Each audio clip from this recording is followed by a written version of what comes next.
Je suis Émilie Gomis et toi aussi tu devrais être Émilie Gomis si tu es contre l'injustice et pour la liberté d'expression. Émilie Gomis, c'est une basketteuse française qui a un palmarès plutôt intéressant. Avec la France, elle a notamment été championne d'Europe en 2009 et deuxième aux Jeux Olympiques de 2012.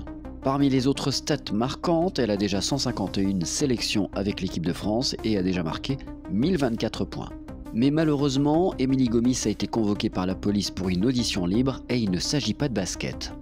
En effet, une enquête préliminaire pour apologie du terrorisme a été ouverte contre l'ex-ambassadrice de Paris 2024 qui dénonce, via ses avocats, un acharnement et une convocation ahurissante. Pour rappel, la basketteuse française avait partagé cette illustration sur Instagram. On peut voir une carte de la France qui se fait grignoter par Israël en 1947, 67 et 2023. Vous l'avez compris, c'est une analogie avec la carte de la Palestine. Un texte accompagne cette illustration. Que feriez-vous dans cette situation ? Point d'interrogation. Le point d'interrogation est plus qu'important parce qu'ici l'athlète pose la question. Elle n'affirme pas, elle n'incite pas.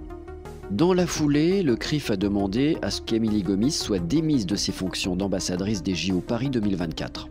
Émilie Gomis a donc finalement quitté son rôle d'ambassadrice des JO et le président du comité d'organisation des Jeux Olympiques, Tony Estanguet, a expliqué pourquoi.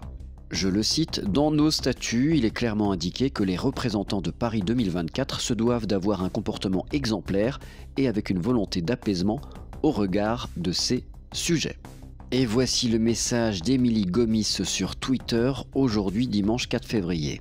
Je vous le lis. Pour se faire des ennemis, pas la peine de déclarer la guerre, il suffit juste de dire ce que l'on pense.